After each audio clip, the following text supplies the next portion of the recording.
ഞാൻ ധന്യ. ഇന്ന് നമ്മളോടൊപ്പമുള്ള ആളെ ഞാൻ പരിചയപ്പെടുത്താതെ തന്നെ നിങ്ങൾക്കറിയാം. ഇന്ന് യൂട്യൂബിൽ 1.18 മില്യൺ സബ്സ്ക്രൈബേഴ്സുള്ള ഓൾറൗണ്ട് കൺസ്ട്രക്ഷൻ്റെ ലത്തീഫിൻ്റെ ജീവിതകഥയുടെ പാർട്ട് 1, 2, 3 നിങ്ങൾ കണ്ടിട്ട് ഈ 4ന് വേണ്ടി വെയിറ്റ് ചെയ്യുന്നവരാണെന്ന് നമുക്കറിയാം. അപ്പോൾ അതുകൊണ്ട് തന്നെ സമയം കളയേണ്ട, നേരെ നമുക്ക് വീഡിയോയിലേക്ക് പോകാം. ഈ കഞ്ചാവിൽ നിന്നാണ് ഇന്നത്തെ കാലത്ത് ഒരുപാട് ചെക്കന്മാർ ഇപ്പൊ നമ്മൾ കാണുന്ന മരുന്നല്ലേ പുറത്തുണ്ടാവില്ല ഫ്രീക്കിൽ നടക്കുന്നത്. ഇതൊക്കെ ഇതിന് അടിമപ്പെട്ട കുട്ടികളെ കുറേ ഉണ്ട് നമ്മുടെ അടുത്ത് തന്നെ. അത് പെരുകയാണ്. അതിന് ഒരു വട്ടം അതിലേക്ക് കയറി കഴിഞ്ഞിരിക്കുകയാണെങ്കിൽ അത് വേറെ ലോകമാണ്. നമുക്ക് ആരും മനസ്സിലാവില്ല, നമ്മളെ വീട്ടുകാരെ മനസ്സിലാക്കാൻ പറ്റില്ല. ഓരോ ഇങ്ങനെ നടക്കണ്ടാവും, ചോർന്ന് പോകുന്നുണ്ടാവും, ഓരോ ലക്ഷ്യങ്ങളൊക്കെ വേറെ വേറെ ആയിരിക്കും. അപ്പം എന്റെ ഒരു അഭിപ്രായത്തിൽ ഇതിൽ നിന്നൊക്കെ വിട്ടു നിൽക്കാൻ പറ്റിയ സംഭവമാണ് എന്തെന്ന് അറിയോ, ഈ പണികളൊക്കെ. ഇപ്പൊ ഞാന് രാവിലെ തൊട്ട് വൈകുന്നേരം വരെ ഈ കൂലിപ്പണിക്ക് പോകുമ്പോൾ ലാഭം തരഎനിക്ക് എന്റെ മൊബൈൽ യൂസ് ചെയ്യൂല. ഓക്കെ, ഞാൻ യൂസ് ചെയ്യില്ല മൊബൈൽ, ഉച്ചയ്ക്ക് ഉച്ചറസ്റ്റൊന്നും യൂസ് ചെയ്യില്ല. അത്യാവശ്യം നേരത്തെ വിളിച്ചാൽ പോലും എനിക്ക് കിട്ടാറില്ല.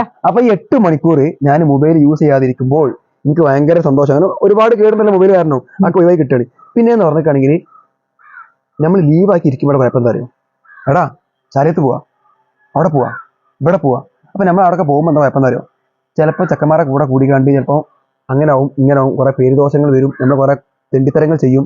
അതൊക്കെ ഇല്ലാതാവുകയാണ് ഈ പണിക്ക് പോകുന്നുണ്ട്. അപ്പൊ എന്റെ അഭിപ്രായത്തിൽ ഈ കൂലിപ്പണിക്ക് ഇറങ്ങിച്ചിട്ട് സമൂഹത്തിൽ ഒരു പുച്ഛമുള്ള പണിയാണെങ്കിലും പലർക്കും ഇത് നല്ലൊരു സംഭവമാണ്. നമുക്ക് ഒരുപാട് ഇപ്പൊ വേണ്ട ഫുട്ബോൾ കളിക്കാൻ വേണ്ടി കുട്ടികൾ വരിക വെച്ചോളി. അപ്പൊ നാളെ ആ ഫിലിപ്പ് സാർ എന്താ പറഞ്ഞാലോ, നമ്മൾ ഇവിടെ ഇപ്പോൾ ഒരു ഫുട്ബോൾ ടൂർണമെന്റ് നടക്കുകയാണെങ്കിൽ ആ കുട്ടികളെല്ലാവരും കാണാൻ വേണ്ടി വരുമ്പോൾ അപ്പോഴെങ്കിലും ഒന്ന് ഒരുമിക്കാണ്. ആ പണ്ടത്തെ ഒത്തൊരുമപ്പില്ലല്ലോ ഉണ്ടോ? പണ്ട് എന്ന് പറഞ്ഞാൽ എനിക്ക് ഓർമ്മ ഇപ്പോഴും ഞങ്ങൾ ഫുട്ബോൾ തുന്നി കൂട്ടി ഇവിടെ കളിക്കും. ആ കാലഘട്ടത്തിൽ മൊബൈൽ ആർക്കും ഇല്ല. ഇന്ന് കളിക്കാൻ താല്പര്യമുള്ള ചെക്കന്മാരെ വരെ വരുന്നില്ല. ടർഫ് ഇവിടെ വാടകയ്ക്കാണ് ഇപ്പോൾ. എന്നിട്ട് വരെ ഒരു 14 ആൾക്കാർ കളിക്കാൻ കഴിയണില്ല. കാരണം എന്താ അറിയോ, എല്ലാവരും മൊബൈലിൽ വരുന്ന് ഇൻസ്റ്റാഗ്രാം. ഇനി ഇത് കൂടെ നമ്മൾ എന്തെങ്കിലും പരിപാടി നടത്തുകയാണെങ്കിൽ അവിടൊക്കെ അവരാരും മരിച്ച വീട്ടിൽ പോയി കല്യാണപ്പേരെ പോയി ആ കസാരം കൊണ്ട് അവരൊക്കെ ഇരിക്കുന്നു. അപ്പൊ എന്താ അറിയോ, എല്ലാവർക്കും അവനാന്റെ മൊബൈലും അതിലത്തെ വീഡിയോകളും മാത്രമേ ഒതുങ്ങി, ഒരു ഒത്തൊരുമല്ല. അപ്പം ഇതിലൂടെ ഇപ്പൊ നമുക്ക് എന്താ പറയുക, പണിക്ക് പോകുമ്പോൾ നമ്മളെ മനസ്സിനൊരു റിലാക്സേഷൻ കിട്ടുകയാണ്. നമ്മൾ തമാശ പറയും, എടുക്ക് എന്താ ഇന്നത്തെ പരിപാടി. അപ്പൊ ആ വർത്താനം പറയുമ്പോൾ എനിക്ക് ഇന്ന ബെസ്റ്റ് നോക്കുമ്പോൾ എനിക്ക് റിലാക്സേഷൻ ആണ്. പിന്നെ നമ്മൾ തെണ്ടിത്തരത്തിന് പോണില്ല. അതായത് നമ്മൾക്ക് എപ്പോഴും എന്തെങ്കിലും ഒന്നിലൊരു ലഹരി നമ്മൾ കണ്ടെത്താൻ പഠിക്കണം. അത് ഈ പറഞ്ഞ പോലെ ഒരു ജോലിയാണെങ്കിൽ ജോലി പാഷനാക്കി മാറ്റുക, അതന്നെ അതിൽ അടിച്ചു സന്തോഷിക്കുക. ടെൻഷൻ അടിക്കരുത്. നമ്മൾ ലൈഫിലുണ്ടല്ലോ കുറെ പൈസ ആയിട്ട് കാര്യമില്ല. ഈ റൂം നിറച്ചും കാര്യം ധരിച്ചോളി. റൂം നിറച്ചും കായുള്ള ഒരു വ്യക്തിക്ക് ഒരു ബിരിയാണി തിന്നാൻ പറ്റാത്ത ആൾക്കാർ നാട്ടിലുണ്ട്. ഒരു റൂം നിറച്ചും കായും പറമ്പൊക്കെ ഒരാൾ ധരിച്ചോളി, അയാൾക്ക് നല്ലപോലെ ഒരു ബിരിയാണി നയില്ല, ആരോഗ്യമില്ല, കൊളസ്ട്രോൾ, ഷുഗർ. എന്താ അറിയോ, ടെൻഷൻ ഒന്നും വെക്കരുത് ലൈഫിൽ. നമുക്ക് വലിയ സ്വപ്നങ്ങളുണ്ടല്ലോ. അപ്പൊ നമുക്ക് ആയിക്കോട്ടെ പജീറ ഓടി ധരിച്ചോളി. ആ പജീറ നമുക്ക് വാങ്ങാനും ഓട്ടാനൊക്കെ പോയിട്ടുണ്ടാവും. പക്ഷെ ഇങ്ങനെ തന്നെയുള്ള സാമ്പത്തികം ഇല്ലെങ്കിൽ നിങ്ങൾ തൽക്കാലം എന്ത് ചെയ്യുന്ന ഒരു അൾട്ടോമാറ്റ് ഒതുങ്ങിക്കാളി. അതൊരു വണ്ടി തന്നെയല്ലേ. പക്ഷെ ചില ആൾക്കാർ പറയും നമ്മളിങ്ങനെ ശ്രമിച്ചുകൊണ്ടേ നിൽക്കണം. ശ്രമമൊക്കെ നല്ലതാണ്. എന്താ പറയുക, ചില സമയങ്ങളിൽ അതൊക്കെ ഡയലോഗായിട്ട് മാത്രം ഒതുങ്ങി പോകും. മോട്ടിവേഷന്റെ നമുക്ക് നമ്മൾ ശാരീരികമായിട്ട് നമുക്ക് നയിക്കാൻ കഴിയില്ല. വീട്ടിലത്തെ പ്രഷർ അങ്ങനെയൊക്കെ ഉണ്ടാകുമ്പോൾ ജീവിതം എന്ന് പറഞ്ഞാൽ എന്താ പറയുക, ജീവിതത്തിനെ പറ്റി ഒരുപാട് കാര്യം പറയാൻ എന്റെ അഭിപ്രായത്തിൽ. നമ്മളിപ്പോൾ ഈ ലെവലൊക്കെ എത്തിയില്ലേ, മൂപ്പര ലെവലാണ്, ഞാനിപ്പോൾ ഈ ലെവലാണ്, നിങ്ങൾ ഈ ലെവലാണ്. സന്തോഷം വിചാരിച്ചോളൂ, അത്രേ പോരാറ്റോളൂ.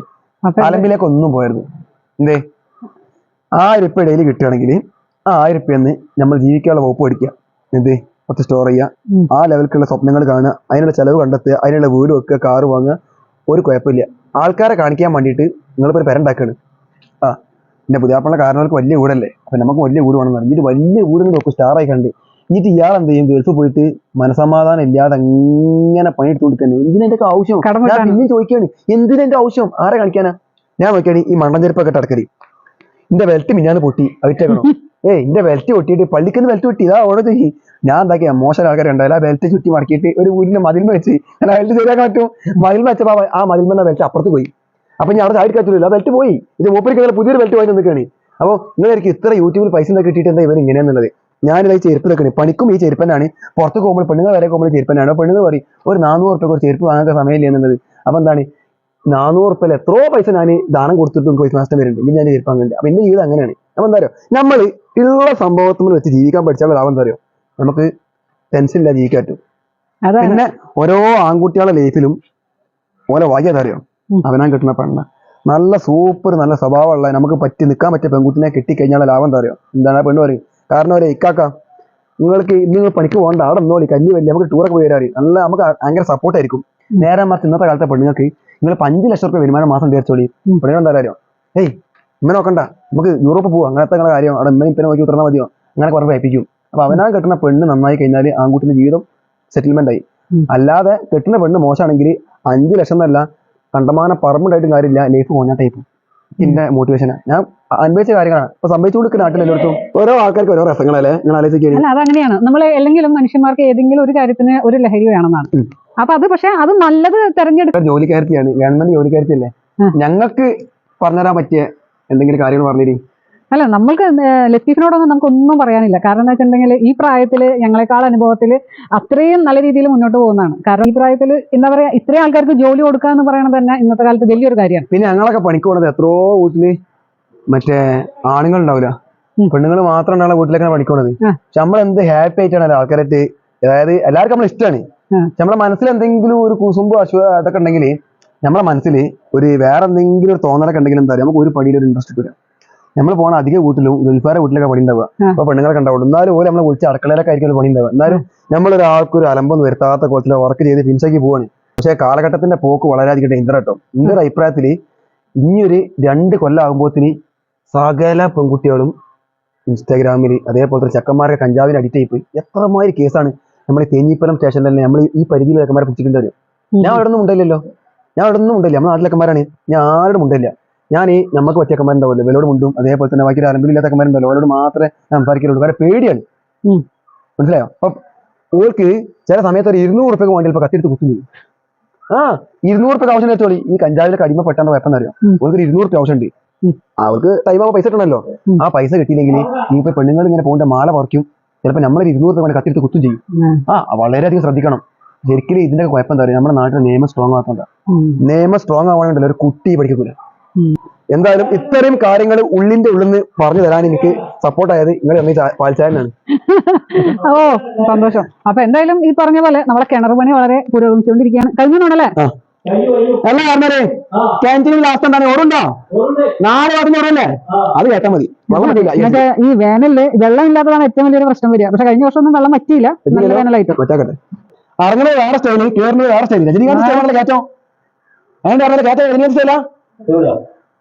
കേട്ടെന്ന് പറഞ്ഞാൽ തമിഴ്നാട് സ്റ്റൈലാണ്, രജനീകാന്ത് സ്റ്റൈല്. കപ്പട് പടവ് ഉഷാറായിട്ടുണ്ട്. ഇതിനൊക്കെ നല്ലോണം പുല്ലുണ്ടായിരുന്നു, അതൊക്കെ നല്ല പക്ക കേട്ടോ. ഈ തൃശ്ശൂര്, തിരുവനന്തപുരം, കാസർഗോഡ് ഭാഗത്തൊക്കെ ഈ പണിക്ക് എത്ര രൂപ വാങ്ങുന്നറിയോ? 6 റുപ്യ വാങ്ങും. കാരണം അവിടെ ഈ പാർവത്തിന്റെ മരൊക്കെ ഉണ്ടാവും കിണറ്റിനുള്ളിൽ. അത് പഠിക്കാനൊന്നും ആളില്ല, സ്കിൽഫുൾ ആയിട്ടുള്ള ആൾക്കാരില്ല. ഇവിടെ എന്ന് പറഞ്ഞിട്ടാണെങ്കിൽ കൂലിപ്പണിക്കാർ കൂടുതലാ. ഏത് മലപ്പുറത്ത് കോമ്പറ്റീഷനാ. നമ്മൾ 2 റുപ്യ പറഞ്ഞാല് നിങ്ങൾ 2 റുപ്യക്കുള്ള പണി ചേർന്നാല് വേറെ ആളെ കിട്ടും, അണ്ണന്മാരെ കിട്ടും, ഓലും ഇറങ്ങും, ഹിന്ദിക്കാരെ കിട്ടും, ഓലും ഇറങ്ങും. പക്ഷെ തൃശ്ശൂരിനൊക്കെ നമ്മൾ മനസ്സിലാക്കിയ കാര്യം എന്താ വെച്ചാൽ അവിടെ അതേപോലത്തെ പണിക്ക് ആൾക്കാരില്ല. കാരണം കിണറിനൊക്കെ ആയം കൂടുമ്പോൾ പേടിയാ, മരിക്കുമെന്നൊക്കെ ഉള്ളത്. നമ്മൾ അങ്ങനെ 21 പടവുണ്ടായിന്. ഇന്നത്തെ കിണറിന്റെ പരിപാടി ടാസ്ക് നമ്മൾ കംപ്ലീറ്റ് ആക്കിയിട്ടുണ്ട്. ബാക്കി നമ്മളെ ഓണർ പറഞ്ഞു തരും. ഓ എന്ത് പറയാനാണ്, നമ്മുടെ ലത്തീഫ് നമ്മുടെ സ്വന്തം സുഹൃത്താണ്. ഇവിടെ നമ്മുടെ വീടിന്റെ തൊട്ടടുത്ത് തന്നെയാണ് ലത്തീഫിന്റെ വീട്. അപ്പൊ അങ്ങനെ നമ്മൾ 3 ദിവസമായിട്ടോ ലത്തീഫിനെ ഞാൻ വിളി തുടങ്ങിയിട്ട്. ഇവിടെ ഓല വീണു, ലത്തീഫ് ഒന്ന് വായു എന്ന് പറഞ്ഞിട്ട്. അപ്പൊ ലത്തീഫ് വലിയ തിരക്കുള്ള ആളൊന്നും ഞാൻ പറയണ്ട, നിങ്ങൾക്ക് തന്നെ അറിയുന്ന കാര്യമാണ്. അപ്പൊ ഇവിടെ വന്ന് പറഞ്ഞ നേരം കൊണ്ട് ഏകദേശം എനിക്ക് തോന്നുന്നു 2 മണിക്കൂർ അല്ലെ, 2 മണിക്കൂർ കൊണ്ട് ഇതിന്റെ സൈഡൊക്കെ വൃത്തിയാക്കി ക്ലീൻ ആക്കി വളരെ കുറഞ്ഞ കാശില്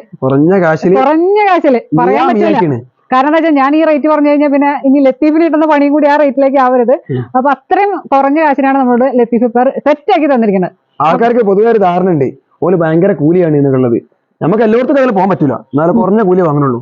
നമ്മൾ ഷുവറല്ലേ, നിങ്ങൾക്കല്ലേ, നിങ്ങൾ ഹാപ്പി അല്ലേ? പിന്നെ ഓ യെസ്. അപ്പൊ എന്തായാലും ഒന്നും എന്താ പറയാ, നമ്മുടെ ലത്തീഫിനെ കുറിച്ച് പറയാനുള്ളത് ഇനിയൊന്നും ഞാൻ പറയാണ്. കാരണം എന്താ വെച്ചാൽ പണിയെടുക്കാന്ന് പറഞ്ഞു കഴിഞ്ഞാൽ രാപകലില്ലാതെ പണിയെടുക്കുന്ന ഒരാൾ തന്നെയാണ്. ഞാൻ പറയാതെ തന്നെ നിങ്ങൾക്കും അറിയാം. ഇരട്ടി ഫാൻസ് ഉള്ള ആളാണ് നമ്മുടെ ലത്തീഫ്. അപ്പൊ ഇതിലെന്താണ് ഞാൻ ലത്തീഫ് പറയാനുള്ളത്? വേറെ ആ ഫാൻസ് ഉണ്ടെങ്കിൽ ഞാൻ ആ ഫാൻസ് ഉള്ള ആളായി നടക്കലില്ല. അതാ പറഞ്ഞേ, ഇപ്പൊ ലത്തീഫിന് ശരിക്കും പറഞ്ഞു കഴിഞ്ഞിട്ടുണ്ടെങ്കിൽ പ്രൊമോഷൻ വീഡിയോ ആയിട്ടായാലും എന്തെല്ലാം കാര്യങ്ങളായിട്ട് ലത്തീഫിന് ഭയങ്കര ഗ്രാൻഡ് ആയിട്ട് നടക്കാം. പക്ഷെ ലത്തീഫ് അങ്ങനെയൊന്നും നടക്കാതെ നമ്മളിൽ സാധാരണയായിട്ടാണ് ലത്തീഫ് നടക്കുന്നത്. അതായത് ഇവിടെ ഏതൊരാൾക്കും എപ്പോ ചെന്ന് കഴിഞ്ഞാലും ലത്തീഫിനോട് സംസാരിക്കാനും കാര്യങ്ങൾ ചെയ്യാനും റെഡിയാണ്. ഞാൻ എങ്ങനെയാണെന്നറിയോ, എനിക്ക് ഫോൺ ചെയ്ത് എടുക്കൂല. നേരെ മറിച്ച് ഇന്നെ കാണാനായിട്ട് ഇനി എവിടുന്ന ഒരാൾ വന്ന് ഇവിടെ നിൽക്കുകയാണെങ്കിലും ഓൾക്ക് ഇനി എന്ത് വിഷയത്തിനെ പറ്റി ഞാൻ മണിക്കൂറോളം സംസാരിച്ചു കൊടുക്കും. ഫോണിലാണ് എനിക്ക് ഇങ്ങനെ ഇഷ്ടമുണ്ടല്ലോ, ഇങ്ങനെ ഒരു ഫോൺ വരുമ്പോൾ അടുത്ത ഫോൺ വരും, ഇങ്ങനെ ഒന്നുകൊണ്ടേ നിൽക്കും. അപ്പോൾ അങ്ങനെ ആർക്കെങ്കിലും സംസാരിക്കണമെങ്കിൽ കാണണമെങ്കിൽ നാട്ടിൽ കയറാം. അതായത് ലത്തീഫിന്റെ ഫോണിലേക്ക് വിളിച്ച് നിങ്ങൾ ആരും സംസാരിക്കാന്ന് വിചാരിക്കേണ്ട. പക്ഷെ ലത്തീഫിന്റെ കയ്യിൽ കിട്ടിക്കഴിഞ്ഞ് കഴിഞ്ഞാൽ ലത്തീഫ് അയാളെ വിടൂല. ലത്തീഫ് പിന്നെ രാവിലെ തുടങ്ങി വൈകുന്നേരം വരെ വേണമെങ്കിലും വർത്താനം പറയാൻ റെഡിയാണ്. അപ്പൊ എന്തായാലും ഇപ്പൊ ഏകദേശം നമ്മൾ ഈ കാര്യങ്ങളൊക്കെ കണ്ടു കഴിഞ്ഞപ്പോൾ ലത്തീഫ് ആരാണെന്നും എന്താണെന്നൊക്കെ നിങ്ങൾക്ക് മനസ്സിലായിട്ടുണ്ടാവും. അപ്പൊ എന്തായാലും ചേച്ചി ഇനി ഇവിടെ നിന്നിട്ട് നമുക്ക് ഒരുപാട് വീഡിയോകൾ ഒരുമിച്ച് ചെയ്യാനുള്ള അവസരം ദൈവം തരട്ടെ. ഓ ആയിക്കോട്ടെ, സന്തോഷം. പ്രാർത്ഥിക്കട്ടോ.